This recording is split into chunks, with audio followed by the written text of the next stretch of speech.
సాహితీ ప్రియులకు నమస్సుమాంజలి. కాశీ మజిలీ కథలకు స్వాగతం. మదిర సుబ్బన్న దీక్షితులు రచించిన కాశీ మజిలీ కథలు 12వ భాగం 7వ మజిలీ. 7వ మజిలీలో మనము విక్రమసింహుని కథ విన్నాం కదా. విక్రమసింహుడు అతని మిత్రుడైన బహుశ్రుతుడు ఇద్దరూ కలిసి దేశాటన చేస్తూ ఒక సత్రంలో ఉన్నటువంటి చిత్రపటాన్ని చూసి ఆ చిత్రపటంలో ఉన్న అమ్మాయిని చూసి మోహిస్తాడు విక్రమసింహుడు.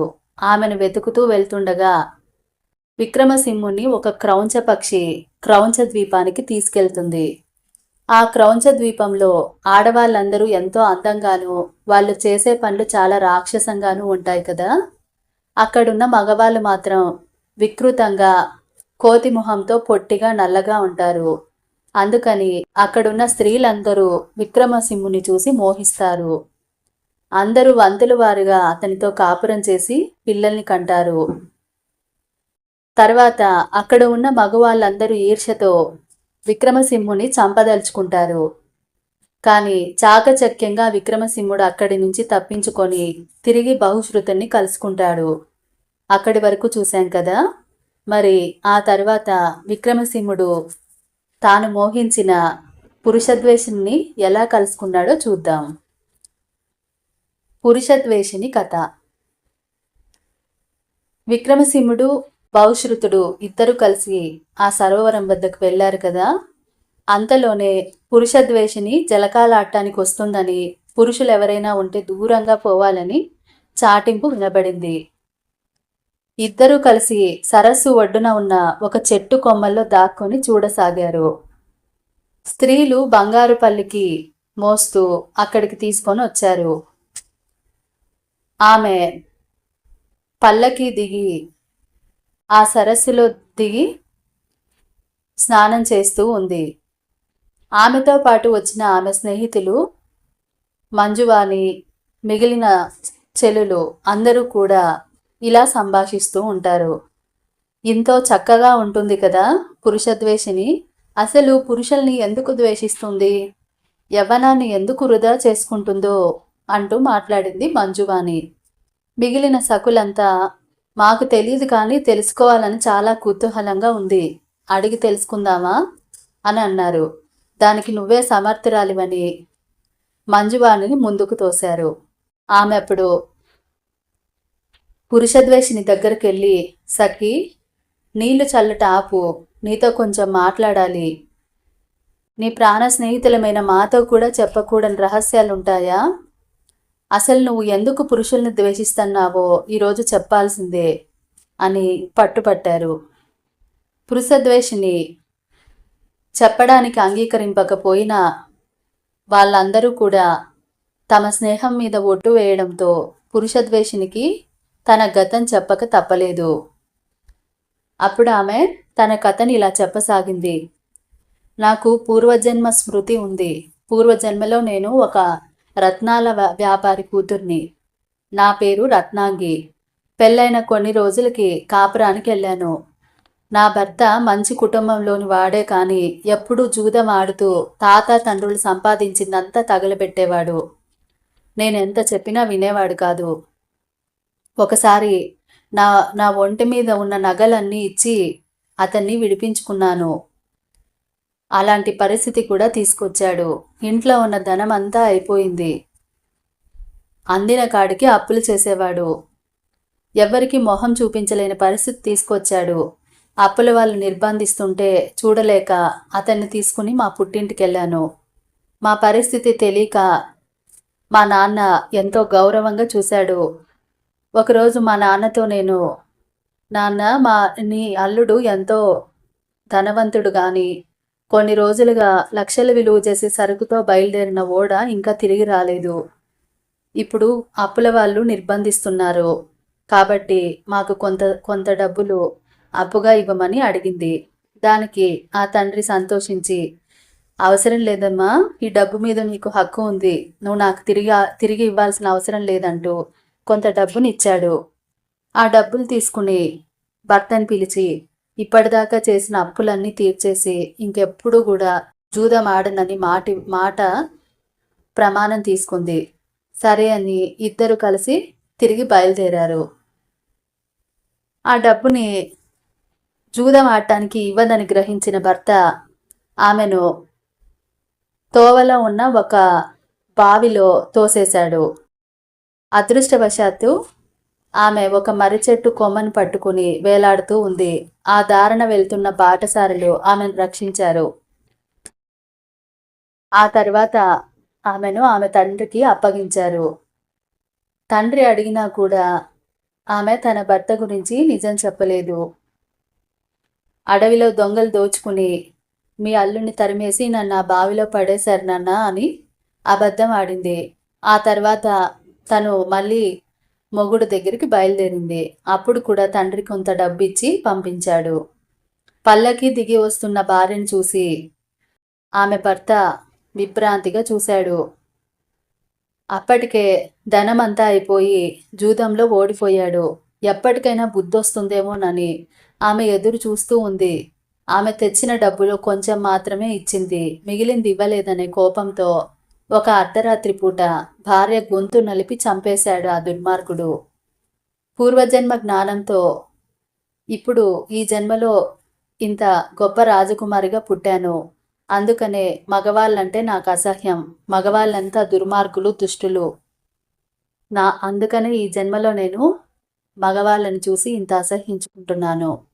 ఇంకెప్పుడు మగవాళ్ళ ప్రస్తావన తీసుకొచ్చారో మిమ్మల్ని అందరినీ తీవ్రంగా శిక్షిస్తాను అంటూ తన కథనంతా చెప్పడం ఆపింది పురుషద్వేషిని. విక్రమసింహుడు కేవలం చిత్రపటాన్ని చూసే మోహించాడు కదా.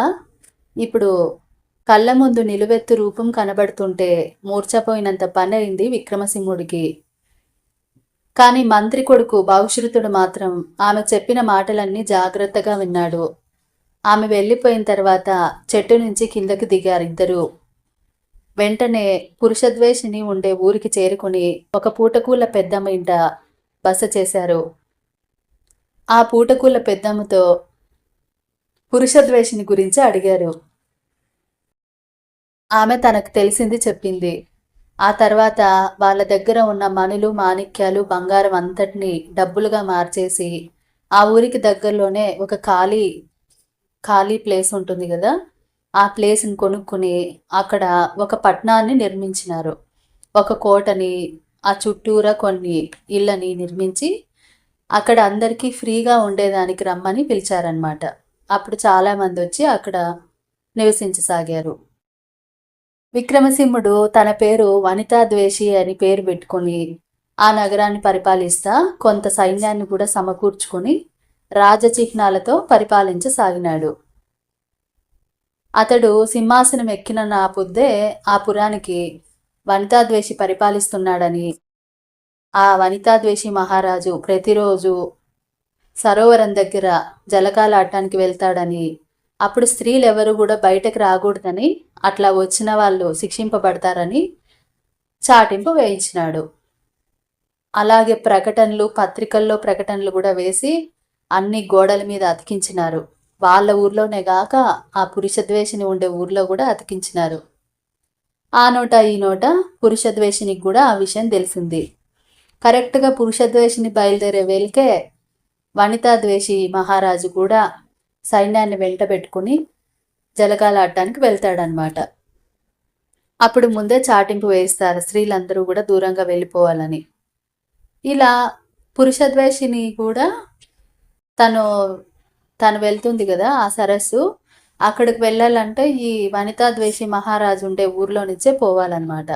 కానీ ఆ చాటింపు విని ఆమె ఇంకా అక్కడ వెళ్ళకూడదని వేరే దోవ నుంచి వెళ్తూ ఉంది.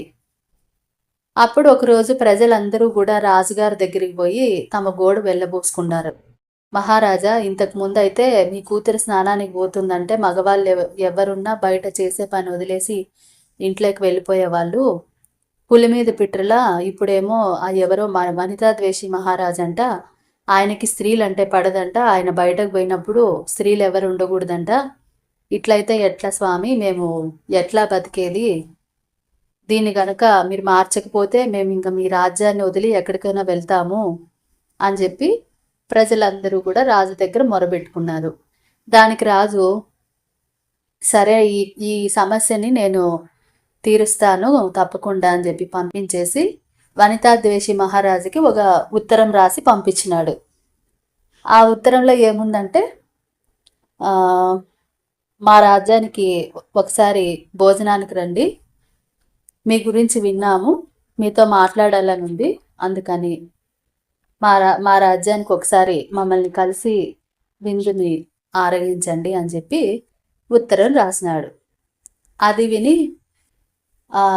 ఈ రాజు మిత్రుడు ఉన్నాడు కదా బహుశ్రుతుడు, తిరిగి మళ్ళీ ఉత్తరం పంపించినాడు. ఏమనంటే, మాకు వచ్చేదానికి ఏం అభ్యంతరం లేదు, మా మహారాజు వచ్చేదానికి రెడీగా ఉన్నాడు, కాకపోతే ఆయన వచ్చినప్పుడు ఎవ్వరు స్త్రీలు కనిపించకూడదు, అలాగే సభలో కూడా స్త్రీలు ఎవ్వరూ ఉండకూడదు, మీరు అట్లా చేసినట్టయితే మేము వస్తాము అని చెప్పి ఉత్తరం రాసినాడు.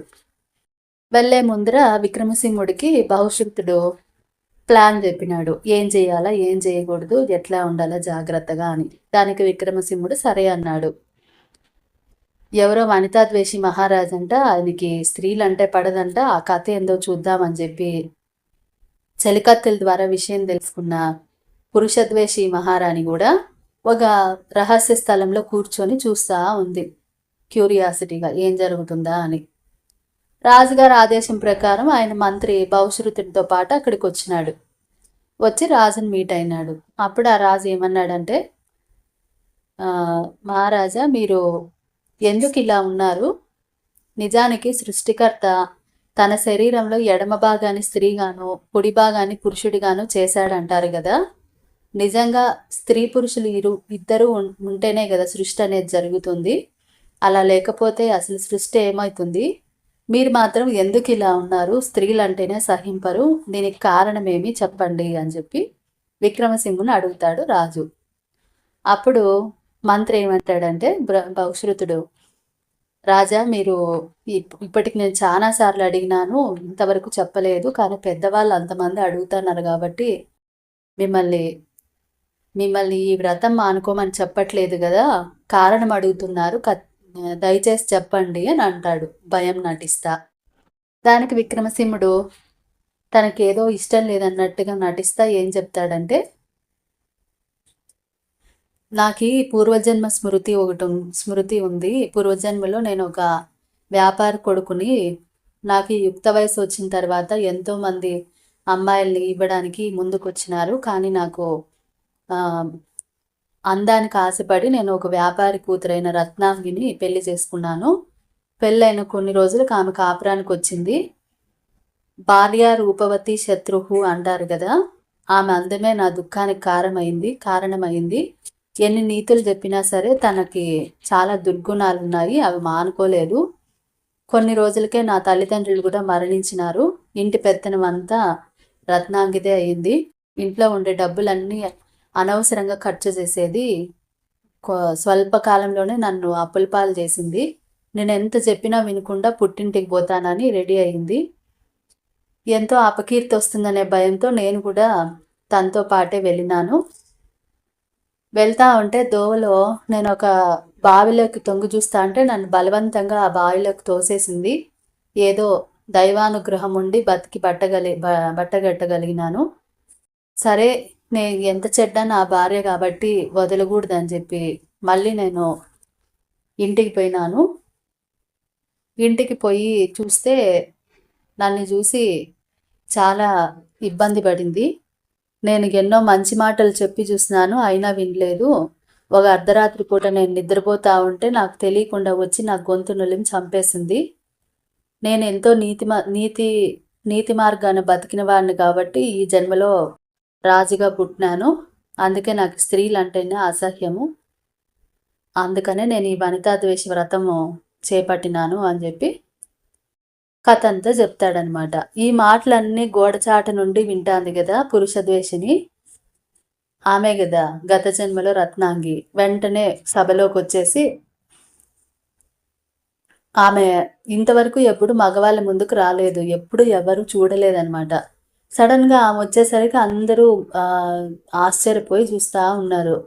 వెంటనే అతని ముందుకు వచ్చి విక్రమసింహుని చూస్తా, ఏం చెప్తాన్నావు నువ్వు? అన్ని అబద్ధాలే చెప్తాన్నావు, నువ్వు ఇంత ఘోర ఘోర కృత్యం చేసింది నువ్వు, కానీ అన్ని అబద్ధాలు చెప్తున్నావు అని చెప్పి గద్దించిందనమాట. విక్రమసింహుడు కూడా కోపం వచ్చినట్లు నటిస్తా కళ్ళెర్ర చేసి, ఓ రత్నాంగి, నువ్వేనా ఇన్ని రోజులు కనిపించినావు, నన్నే అంటున్నావు, నువ్వు కదా ఘోరం చేసింది, అట్లాంటి ఘోరమైన పని ఏ మగవాడు చేయలేడు, అవన్నీ స్త్రీలకే సాధ్యము అని అంటాడు. ఇద్దరు కూడా ఒకరి మీద ఒకరు నిందలేసుకుంటా ఉన్నారు. ఎందుకంటే వాళ్ళు పూర్వజన్మలో వాళ్ళు ఏం చేసినారో ఎలా జరిగిందో ఎవరికి తెలియదు కదా. అందుకని అందరూ ఆశ్చర్యపోయి చూస్తున్నారు. అప్పుడు బహుశ్రుతుడు వాళ్ళిద్దరిని ఆపి, మీరిద్దరూ ఇట్లా శత్రువులాగా పోట్లాడుతూ ఉన్నారు, మాకెంతో ఆశ్చర్యంగా ఉంది. మీ ఇద్దరికి ఇలాగే జరిగింది. గత జన్మలో మీరిద్దరు దంపతులు కాబట్టి, ఏదో కారణం వల్ల మీరిద్దరూ చనిపోయారు కాబట్టి, అసలు ఏం జరిగిందో మాకు తెలియదు కాబట్టి దీనికి పరిష్కారం ఒక్కటే ఉంది. మీరు ఎలాగో దంపతులే కాబట్టి ఈ జన్మలో కూడా మీరిద్దరూ పెళ్లి చేసుకోండి. మీరిద్దరు పెళ్లి చేసుకుంటేనే మీలో ఎవరు మంచివాళ్ళు ఎవరు చెడ్డవాళ్ళు అనేది ఇద్దరికి తెలుస్తుంది. ఇంతకింటే దీనికి పరిష్కారం లేదు అని అంటాడు బహుశ్రుతుడు. వెంటనే పురుషద్వేషిని ఉంది కదా, ఆమె తండ్రి మహారాజుతో చెప్తే అతను కూతురిని అడిగితే పురుషద్వేషిని ఒప్పుకుంటుంది. నిజానికి పురుషద్వేషిని విక్రమసింహుని చూడగానే నచ్చుతాడు ఆమెకి. సరే అని చెప్పి ఒప్పుకుంటుంది. ఆ తర్వాత మీ మహారాజుని కూడా అడుగు, వనితాద్వేషి మహారాజుని కూడా అని చెప్పి అడుగుతాడు. అప్పుడు బహుశ్రుతుడు ఆయన సామాన్యంగా ఒప్పుకోడు, కానీ నేను తప్పకుండా ఒప్పిస్తాను ఇంటికి పోయి అని చెప్పి ఇంటికి తీసుకొని వెళ్ళిపోతాడు. అక్కడున్న ప్రజలందరూ కూడా సంతోషిస్తారనమాట. వీళ్ళిద్దరికీ గనక పెళ్ళైతే ప్రజల బాధలన్నీ తీరిపోతాయి. ఎందుకంటే ఆమె బయటకు వచ్చినప్పుడు మగవాళ్ళు ఉండకూడదు, ఆయన బయటకు వచ్చినప్పుడు ఆడవాళ్ళు ఉండకూడదు. అదే వీళ్ళిద్దరికీ పెళ్ళైతే ఎలాంటి ఇబ్బందులు ఉండవు కాబట్టి ప్రజలందరూ వాళ్ళ ఇంట్లో పెళ్లి జరిగినట్టే సంతోషించినారు. ఆ తర్వాత ఇద్దరికి ఘనంగా పెళ్లి చేసినారు.